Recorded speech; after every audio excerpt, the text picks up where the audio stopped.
I'm Michael Gooden. We're at Willerlee, which is our family property, located 70 kilometres west of Wagga in the Riverina. It's the home of Old Man Creek grass-fed bulls. My parents bought this property in 1988 and my wife and I took it over in 2008, and then in about 2010 we did a holistic management course and we came across the cell grazing. So since we sort of started in 2011, but really probably 2014 when we really started getting into it. So we implemented a soil carbon project, and that was a big decision to undertake.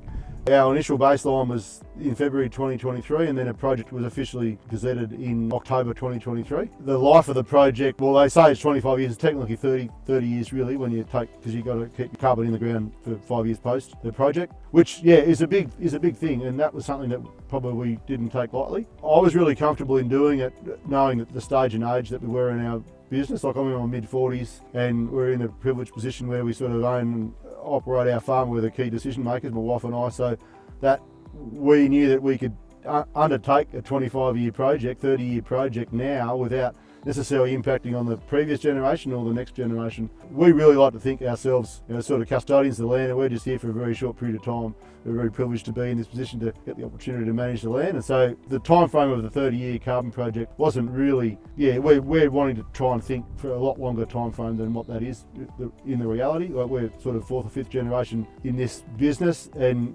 wanting to continue that on hopefully as well. So that was something you don't want to take lightly, but we could see the horizon and comfortable with the time frame. So the original goals of the project was really learning from the people who had done the soil carbon projects before us and seeing that they had successfully increased their soil carbon through their soil grazing practices. A change is to implement some more targeted fertiliser applications, and then in some of the unarable areas of the farm we're going to put on a fecal seeding of legumes, and so that was things that we hadn't done here before. So the fertiliser programs and the fecal seeding of legumes were two things that we could reasonably do that we hadn't done before from an additionality perspective. So it fitted in well with what we were wanting to achieve, and I think the co-benefits that soil carbon will provide, we're really going to line up with what we were trying to achieve. We were one of the first properties in Australia to undertake the ecological verification outcome, and we've been verified saying that there's a trend line there from the ecological outcome. We're certainly wanting to know what our soil carbon baseline is and what our emissions profile is, and I think that's going to be increasingly important going forward. I think the money markets are going to want to be able to understand what their clients are up to. So from a market access perspective, we wanted to put ourselves on the front foot and be able to open ourselves up to those markets. And then also there's the obvious part of the potential to sell soil carbon as well. The reality is at this point in time we haven't proved that we can do that. We're confident that we will, but we need the data to really show. I'm very confident that we'll be able to at least maintain and hopefully improve that over a period of time. We've had some increases with the small amount of testing that we've done. One of the things with the project that we did, we had 55 soil cores taken on 350 hectare area, and they were taken down to 1.2 metres, so it's a significant amount of testing, and so we'll just have to see what happens. So we took on the green loan. We were actually refinancing at the time, and so it sort of was offered to us as part of that package from our bank, and I'd heard a talk around the options of green loans, and so that we met the criteria, and so it was really just in addition to that. I think because the carbon project was quite specific, it was an amount that we knew we could. We'd funded it, but we knew that it was a fixed amount. It was $70,000 basically, and that was basically the total cost of the soil carbon project which we undertook. That was paid, I think, in a couple of instalments to our service provider. But it was basically $70,000. The obvious financial benefit is the reduced margin. So I think it's about 1.75% reduction off that loan, which is not to be sneezed at. And I think also too the other intangible benefit is knowing that we've got the support of the bank to be undertaking these type of sustainable practices. There hasn't been any other additional reporting required for the loan. I think with the project that we've undertaken, the soil carbon project, there's a significant amount of reporting required as part of that. So that will more than be enough to demonstrate to the bank what's going on. The soil carbon project, doing that research early on was really important, and probably making the decision to who we would use to do the project with was probably the biggest thing. We spoke to a few different aggregators, and the variation between what different businesses were saying, what we could do, what we couldn't do, what our expected rate of return would be for the project, there's a huge range in that. And so I think for anyone sort of undertaking it, you really want to be mindful. Don't just take the first offer on the table. It's one of those things that do your due diligence and genuinely get 3 quotes on what it's taking. That's where, as a business, you've got to be really clear about what each project potentially has on offer and trying to work that out back to what's in your best interest.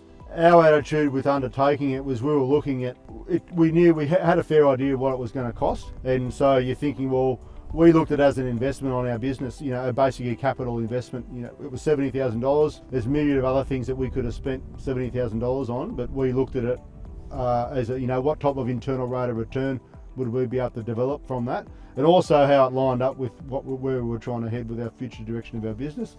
So we just looked at it like that as a put a shed over a set of cattle yards, intensify some of our grazing, develop some more country, or do it sort of. We were sort of weighing up which of those options would have been best, and this sort of met the criteria, and also probably gave us the potential to meet a lot of our other objectives into the future with the carbon negative side of it, recognising that we're going to need to probably know what our emissions are, and potentially either it's access to finance or access to markets into the future to be able to demonstrate if we're carbon negative or neutral negative. Certainly the sustainable finance was quite simple and easy, and I think if you're meeting that criteria and you've got a good open relationship with your bank, then I think that it's in your best interest to probably do it. Getting a reduction in your margin on a loan is going to be beneficial from a financial perspective, but also knowing that you're lining up with what the bank's wanting to do as well. And so we're sort of hopefully down the track. We're still a beef grazing business, and that's where our main source of income will be coming from, but there's a potential for additional income. Having that good relationship with our bank, them being happy for us to have undertaken these sustainable practices, and then putting us on the front foot to be able to give us access to markets, being carbon negative, all those things is going to stand us in good stead into the future.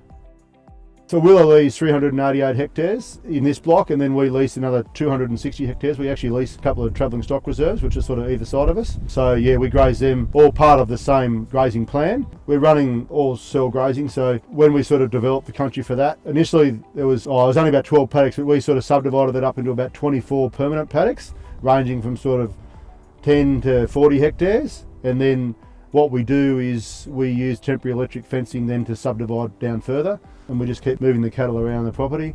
Those decisions are all based around the grazing principles of matching our stocking rate to carrying capacity and giving the plants adequate rest, managing the livestock effectively. So that those principles are pretty simple, but yeah, we follow them really, really strictly. And I'd always really had a passion for breeding. So yeah, we started an Angus seed stock business. We're really trying to breed a very maternal focused, moderate frame cow, focused on being able to handle the conditions under the cell grazing. There's about 120, 130 registered animals. That's about 60 to 70% of our carrying capacity.